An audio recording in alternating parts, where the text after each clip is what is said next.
I met Larry Nassar when I was somewhere around the age of 5 years old. My parents had become close friends with Larry and his wife Stephanie. They were all medical professionals and shared a passion for the subject. It was during this time, I estimate I was approximately 6 years old, that Larry Nassar began to sexually abuse me. I was 12 years old when I told my parents, when Larry rubs my feet, he uses his penis. My parents confronted him and he denied any such action. Due to complex details that I won't get into here, my parents chose to believe Larry Nassar over me.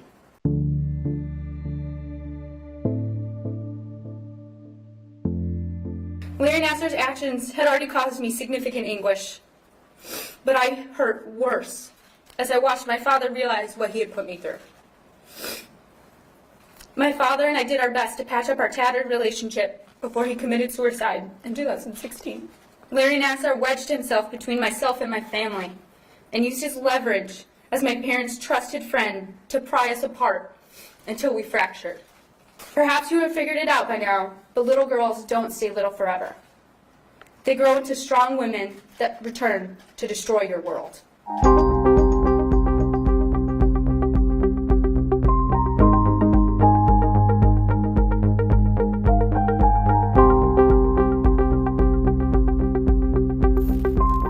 Your letter states, now Aquilina is having a 4-day sentencing media circus. She wants me to sit in the witness box next to her for all 4 days, so the media cameras will be directed toward her. I don't need any cameras. You certainly are free not to take my picture. I don't have a dog in this fight, sir. I didn't orchestrate this, you did, by your actions and by your plea of guilty. That you may find it harsh that you are here listening, but nothing is as harsh as what your victims endured for thousands of hours at your hands, collectively. You spent thousands of hours perpetrating criminal sexual conduct on minors, spending 4 or 5 days listening to them is significantly minor considering the hours of pleasure you've had at their expense and ruining their lives. None of this should come as a surprise to you. Judge Aquilina is seeking media attention over court protocol. Really? This is the people of the state of Michigan versus Larry Nassar, not Judge Aquilina. I'm doing my job. I try to do it well, unlike what you did. So I don't know if it's your frustration at night or what's going on here, but I have to say, this isn't worth the paper it's written on.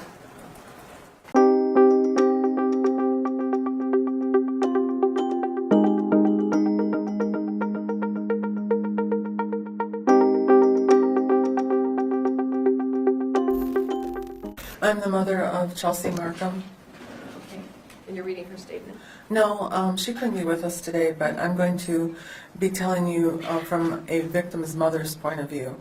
But I first want to tell you that my daughter was adopted from South Korea, and I got a call from our social worker that wanted to know if we would be willing to take a baby that had some medical issues in August of 1985, and we said yes. I sat up with this baby at night because she couldn't lay down, and the bond that came from her and I was just inseparable.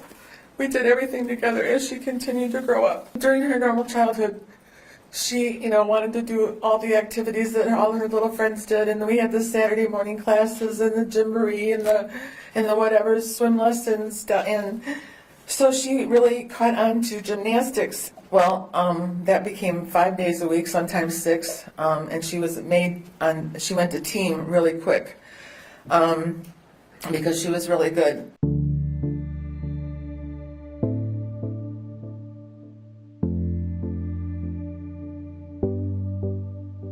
I had been in the room with her during her examination, as usual, and I said, "Are you ready to go to lunch?" And she's like, "No, Mom, I just want to go home." And I said, "What's wrong? Are you in pain?" And she said, "Mom, I just want to go home." And I said, "Okay." So we got in the car, and she started bawling. And I said, Chelsea, tell me what's wrong. And she said, Mom, he put his fingers in me and they weren't gloved.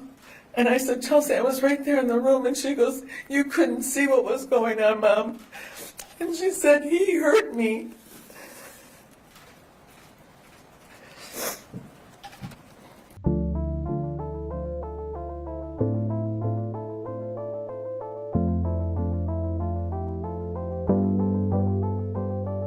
She had the self-loathing. I had her see a psychiatrist, and it didn't seem to be helping. There was a lot of self-blame. She had quit gymnastics the following year when she was 13. She made bad decisions. It affected her social life. She started running with bad crowds. She got into drugs, and she never really recovered.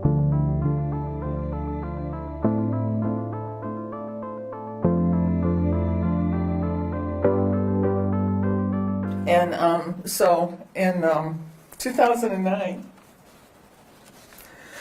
she took her own life because she couldn't deal with the pain anymore.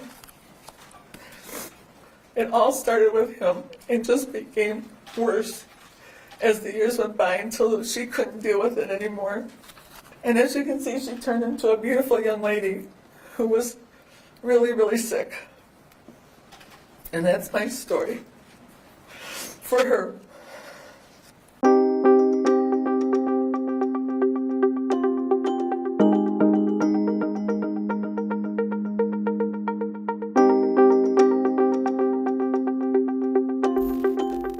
I came in today, and I didn't want to be a disruption, but you guys are reinforcing my view that I am a disruption.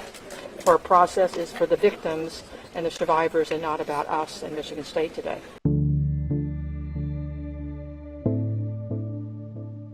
But again, today is about the victims. It's not about us. This is not the place for that conversation.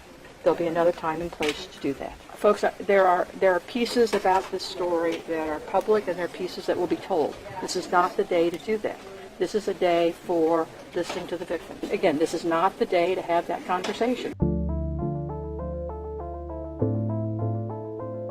I've become disruptive enough, and I don't want to do that again.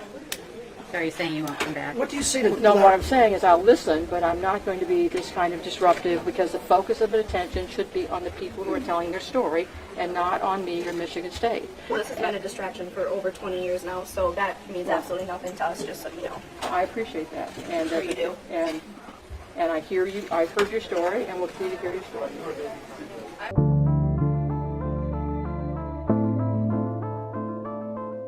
To Luanna Simon, I don't even know how you are still in the position that you are in. I don't know how you can still call yourself a president, because I don't anymore. You say you aren't responsible for this. I wish you would come up to this podium and be half as brave as all of us have had to be the past year and a half. You are trying to manipulate people into thinking that you are innocent when you are not. As far as I'm concerned, you are just as bad as this monster that has attempted to ruin all of us, but he hasn't, and you won't either. Larry, I hope you, Luanna Simon, Kathy Klages, and all of the USAG are scared, because you have pissed off the wrong army of women. Thank you.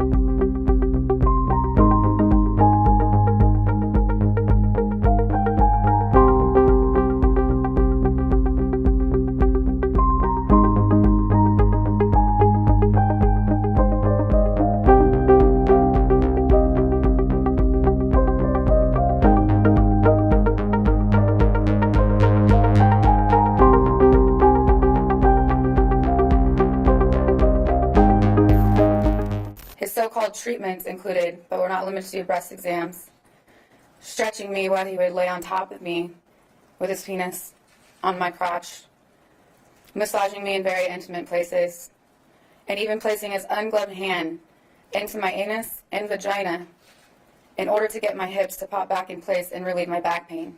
When I came forward in August 2016, I was attacked on social media. People did not believe me. Every day after that, more women and young girls were coming forward. I wasn't alone.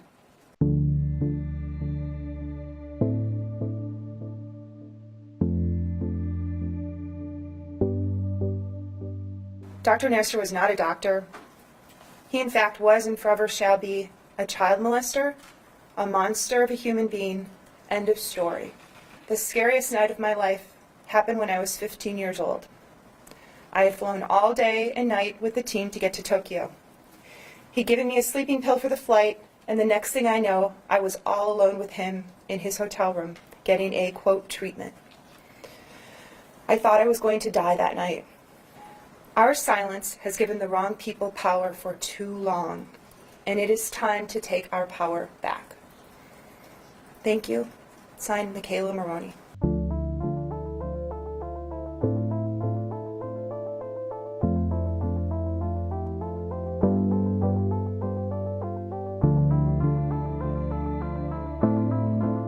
Who was the doctor that USAG sent to keep us healthy and help us get through? The doctor that was our abuser. The doctor that is a child molester. Nobody was even concerned whether or not we were being sexually abused. I was not protected, and neither were my teammates. Larry Nassar is accountable. USA Gymnastics is accountable. The U.S. Olympic Committee is accountable. I am here to face you, Larry, so you can see I've regained my strength, that I'm no longer a victim, I'm a survivor. Your abuse started 30 years ago, but that's just the first reported incident we know of. If over these many years just one adult listened and had the courage and character to act, this tragedy could have been avoided. For this sport to go on, we need to demand real change, and we need to be willing to fight for it. It's clear now that if we leave it up to these organizations, history is likely to repeat itself.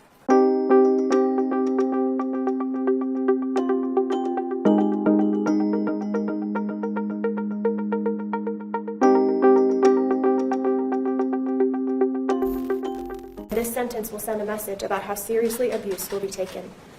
So I ask, how much is a little girl worth? Victims were silenced, intimidated, repeatedly told it was medical treatment, and even forced to go back for continued sexual assault. When I came forward in 2016, I brought an entire file of evidence with me, and the MSU PD handled it beautifully. But MSU officials were a different story. Because the response of Dean William Strample was to send an email to Larry that day and tell him, quote, "Good luck, I am on your side." What we had to go through for our voices to be heard because of the responses of the adults in authority has greatly compounded the damage we suffer, and it matters. Not long after I stopped seeing Larry, I transitioned from athlete to coach. And every day that I nurtured those baby gymnasts, I wondered if any of them would find their way into his exam room. When one of my little girls was finally referred to him, I took a chance and I spoke up. And I was kindly cautioned for my own sake to remain silent. Her family moved away almost immediately thereafter, and I wept for that little girl, and I prayed to God that she was under the age range that Larry preferred. She was 7. But when I filed my police report, Kyle Stevens came forward, and she was 6, a year younger than my little girl. And I cried in my kitchen, and I don't know yet if that little girl walked out the same that she walked in. Larry, I remembered the day you brought Caroline into your office so that I could hold her. You knew how much I loved children, and you used your own daughter to manipulate me. And every time I held my babies, I prayed to God you would leave your abuse in the exam room and not take it home to the little girl born with black hair just like her daddy. I have been there for young gymnasts and helped them transform from awkward little girls to graceful, beautiful, confident athletes and taken joy in their success because I wanted what was best for them. And this is a joy you have cut yourself off from forever, because your desire to help was nothing more than a facade for your desire to harm. You have fashioned for yourself a prison that is far, far worse than any I could ever put you in. And I pity you for that. I plead with you to impose the maximum sentence under the plea agreement, because everything is what these survivors are worth. Thank you.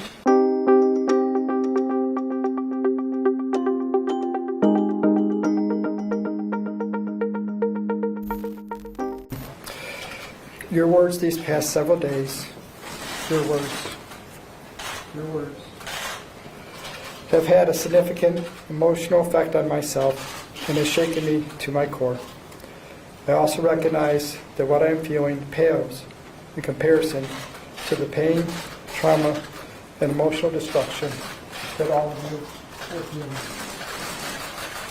There are no words that can describe the depth and breadth of how sorry I am for what has occurred. An acceptable apology. Sir, you need to stay at the microphone or they can't hear you. An acceptable apology to all of you is impossible to write and convey. I will carry your words with me for the rest of my days.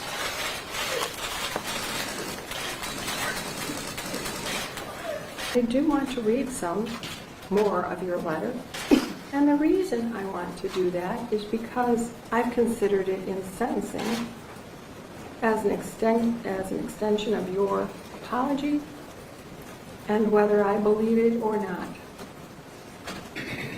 I was a good doctor because my treatments worked, and those patients that are now speaking out were the same ones that praised and came back over and over and referred family and friends to see me. The media convinced them that everything I did was wrong and bad. They feel I broke their trust. Hell hath no fury like a woman scorned. It is just a complete nightmare. The stories that are being fabricated to sensationalize this.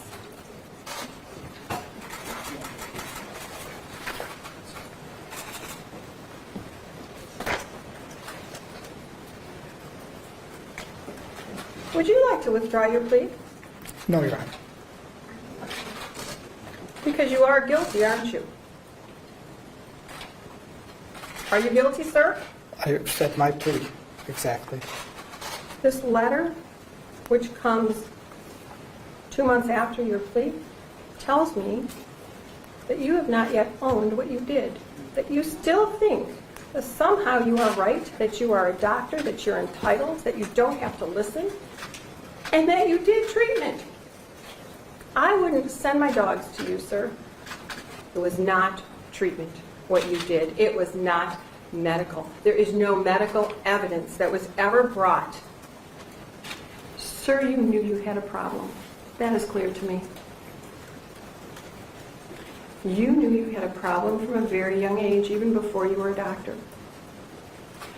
You could have taken yourself away from temptation.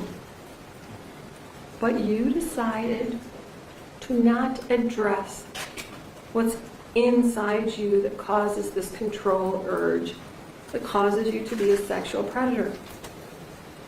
Sir, I'm giving you 175 years, which is 2,100 months.